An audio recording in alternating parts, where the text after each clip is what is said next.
Portugal had 80% of the ball, 80%, and they still couldn't win.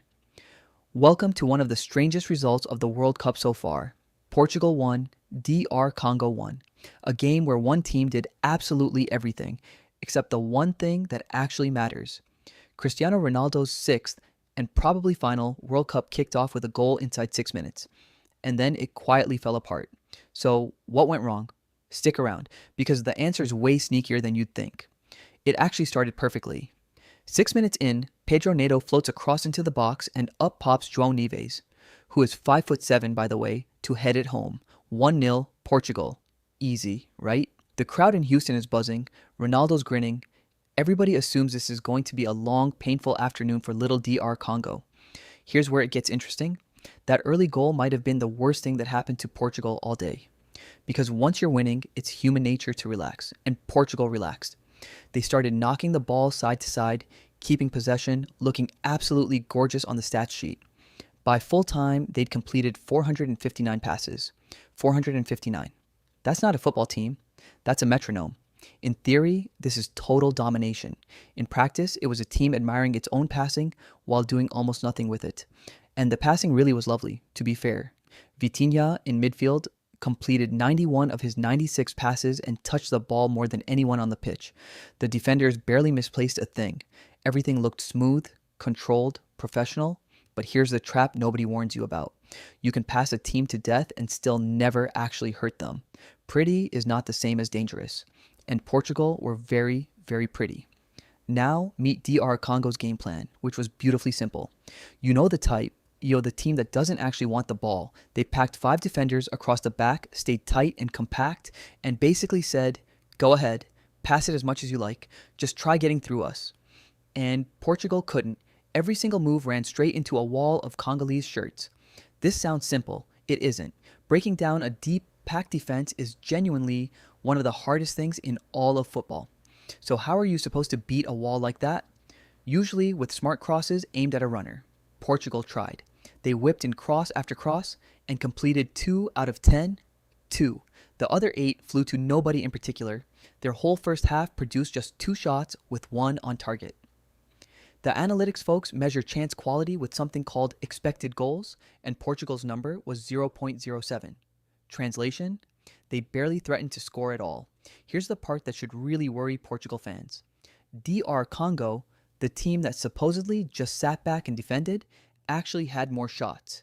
They outshot Portugal 6-2 in that first half. They had the better chances. Their expected goals were higher than Portugal's. Read that again. The team with 20% of the ball was creating more danger than the team with 80. That's not bad luck. That's a plan working to perfection.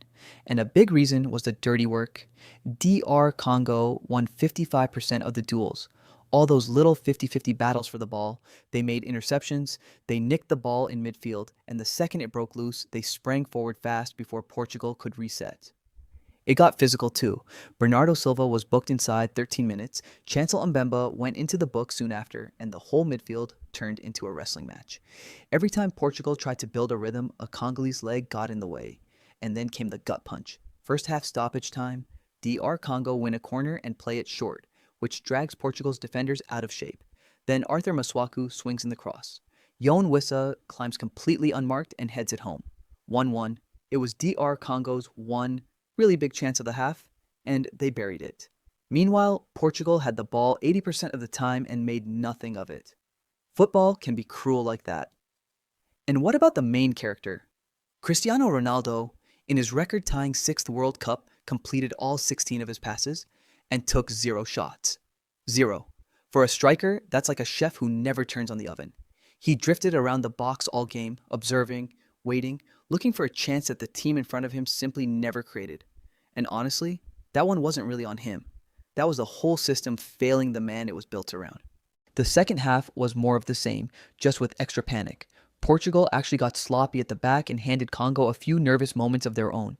At one point, their own bench was up in arms, tempers were fraying, and a substitute even got tangled up in a little scuffle. Francisco Conceição came on and finally injected some life. The crosses kept raining in, Ronaldo kept hunting, but that 5-man wall just would not crack. Diogo Costa in the Portugal goal had to stay switched on right to the end. Final whistle, 1-1. And for DR Congo, playing in their first World Cup in 52 years, this was their first ever World Cup goal and their first ever point, both earned in a single afternoon. Not bad for the team, nobody gave a chance. So let's go back to that number.